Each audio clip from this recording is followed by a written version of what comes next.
Bonjour, dans cette capsule, on va s'intéresser à trouver une valeur manquante dans un contexte d'air. Donc, dans chaque situation, on aura tout d'abord à déterminer dans quelle figure la situation est représentée. On va écrire la formule de cette figure-là, faire la substitution. On va pouvoir faire notre résolution pour trouver la réponse. Et ce que je vous suggère, c'est d'au besoin représenter la situation par un dessin. Donc, pour le premier exemple, on nous dit un rectangle a une aire de 350 cm². Un de ses côtés mesure 70 cm. Quelle est la mesure du second côté? Donc, pour vous aider, si jamais vous ne voyez pas bien la situation, on nous parle d'un rectangle.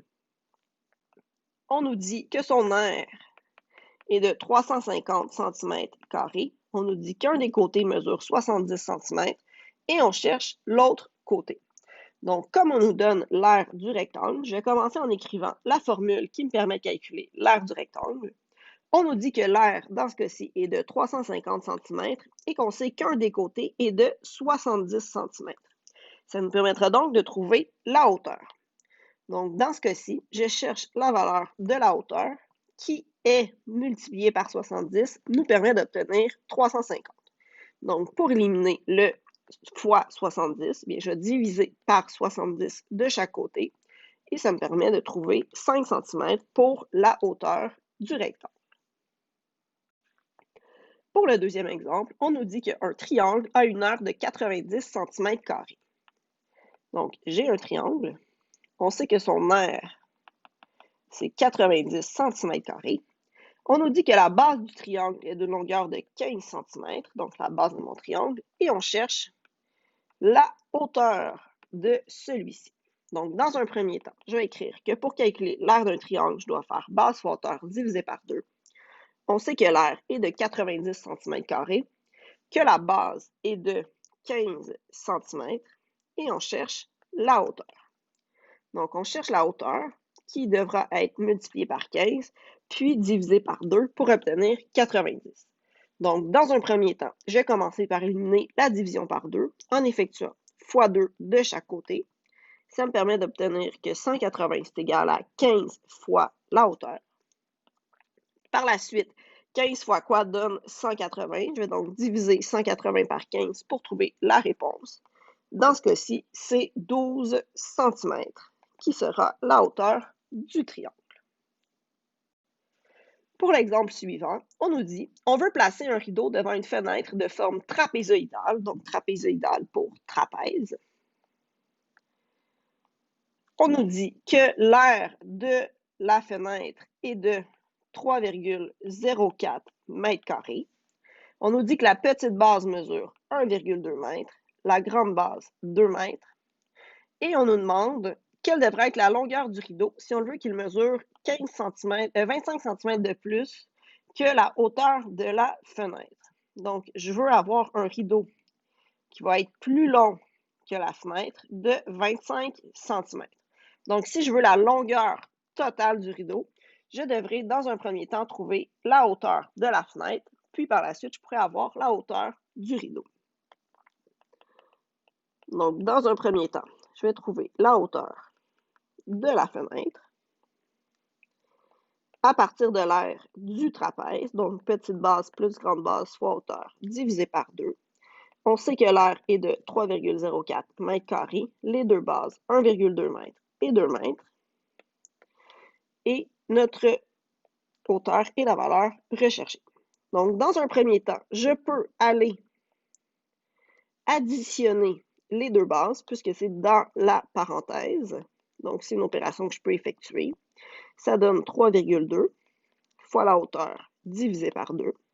Donc, comme je cherche la hauteur qui de multiplier par 3,2 puis divisé par 2 va donner 3,04, ça veut dire que je cherche une réponse qui est, dans un premier temps, 2 fois plus grande. Donc, 6,08 est égal à 3,2 fois la hauteur.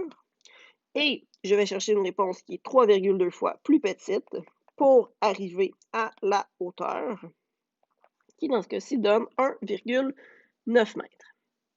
Ça, c'est la hauteur de la fenêtre. Moi, ce que je cherche, c'est la longueur du rideau. Donc, on sait que la fenêtre mesure 1,9 m et le rideau, on veut qu'il mesure 25 cm de plus que la fenêtre.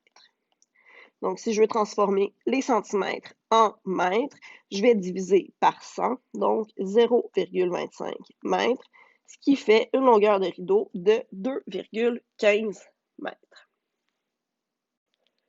Par la suite, on nous dit calculer la mesure d'un côté de ce polygone régulier. Donc, on cherche la mesure du côté, on nous donne l'apothème et on a l'air. Donc, je vais pouvoir faire N fois C fois A divisé par 2. On sait que l'air est de 425,7 mm². Il y a 9 côtés et on cherche la mesure du côté. On connaît l'apothème qui est 11.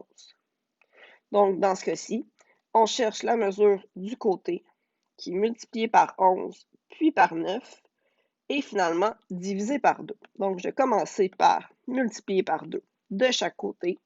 Ça fait 851,4 qui est égal à 9 fois C fois 11.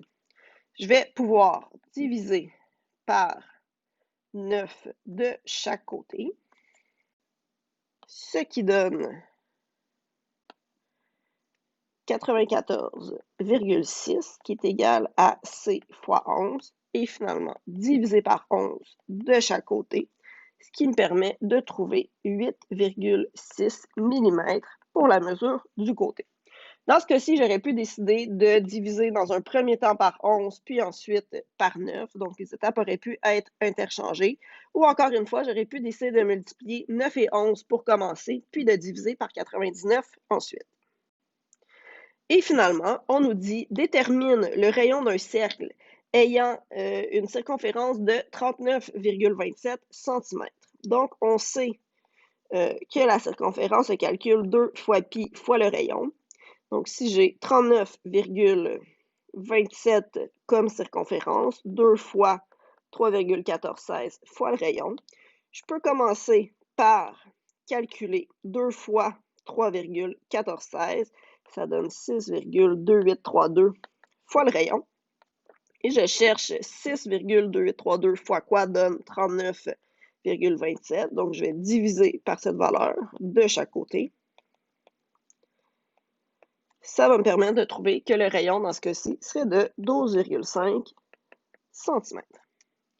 Et de la même façon, si on nous demande de déterminer le diamètre d'une pizza selon sa circonférence, bien, je pourrais utiliser la formule pi fois le diamètre. Donc, 3,1416 fois le diamètre divisé par pi de chaque côté.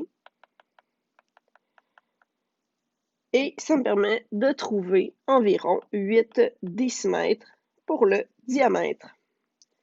Merci.